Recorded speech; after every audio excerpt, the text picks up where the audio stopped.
يا أهلا بيكوا يا حبايبي في قصة جديدة. أنا اسمي عبير، عندي 29 سنة. بابا توفاه الله من زمان، وماما هي اللي شالت وش التربية كلها.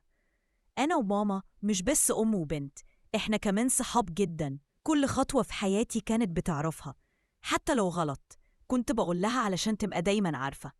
كانت بتوجهني وتخاف عليا، بس دماغي كانت ناشفة شوية، ومع كده كنت ملتزمة، ماشية على تربيتها زي ما هي ربتني. كنت بعرف ناس كتير، بس كله كان في النور، حب بسيط من بعيد، معارف أصحاب. لحد ما جه كريم، كان شغال معايا في نفس المحل، ومن أول ما شفته حسيت بحاجة غريبة، شدني جدا وبدأنا نتكلم. لقيت نفسي مبسوطة وأنا معاه، بس الموضوع اتطور بسرعة وابتديت أتعلق بيه أكتر وأكتر. ماما لما عرفت قالت لي: خلي بالك يا عبير، ده شغلك معاه، ما ينفعش تسيبي نفسك. بس أنا كنت مش شايفة غيره. كريم كان شخصيته مختلفة، صريح جريء بيضحك، بس كان واضح عليه إنه مش سهل. كنت بحبه بجد، وكنت دايما بقوله: أنا مش زي أي حد، أنا اتربيت على قيم ومش ممكن أخون ثقة أمي فيا. وهو كان بيقولي: أنا بحبك ونفسي أكمل حياتي معاكي. بس اللي غريب إنه عمره ما كلمني عن الجواز بوضوح، لحد ما أنا اللي فتحت الموضوع. قلت له: أنت ناوي تعمل إيه؟ إحنا بقينا قريبين وأنا مش بلعب. رد عليا وقال: أنا بحبك وظروفي صعبة شوية، بس لو أنتي مستعدة تصبري عليا، أنا مستعدة آجي من بكرة وأخطبك. وفعلا اتفقنا إنه يجي البيت ويقابل ماما، ويجي فعلا، وكان معاه باباه ومامته. ماما رحبت بيه وقعدت معاه بمنتهى الهدوء، وقالت له: أنا بنتي أغلى حاجة عندي، وأنا واثقة فيها وبحبها تبقى مع حد يقدرها.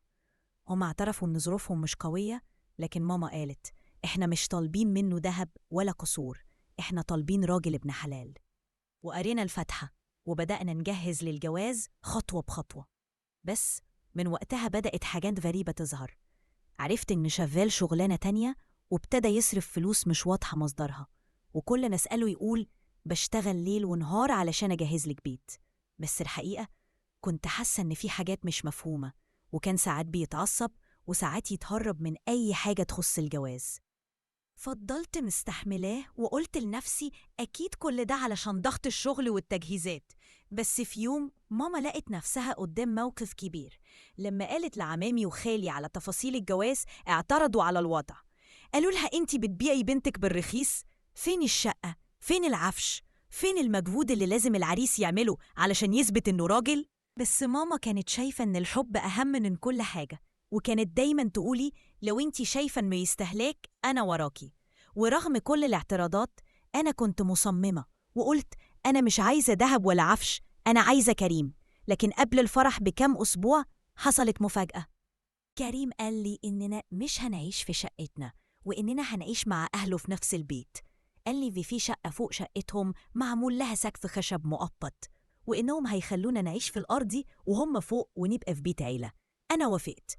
ما كانش فارق معايا أي حاجة، كان كل همي إني أبقى معاه. ماما كانت شايفة إن ده أمان.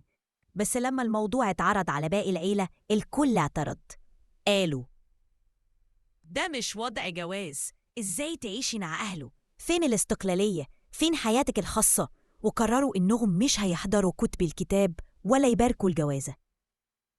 أنا كنت محبطة جدا، بس ماما كانت دايما بتسندني. قالت لي: اللي انتي شايفاه فيه خير ليكي، أنا هكمل معاكي فيه. وكملنا وابتدينا نجهز للفرح. بس قلبي كان وجعني، لأن العلاقة اللي بدأت بحب ابتدت تتحول لحاجة تانية. بقيت حاسة إن كريم مش زي ما كان، بيخبي حاجات، بيتهرب، وابتدت حاجات تتكشف. عرفت إنه مش بس بيشتغل في شغل مش مضمون، ده كمان بيتعامل مع ناس مش كويسين، وكان دايما شايل هم الفلوس، وبيكذب عليا علشان يغطي على الحقيقة. وقتها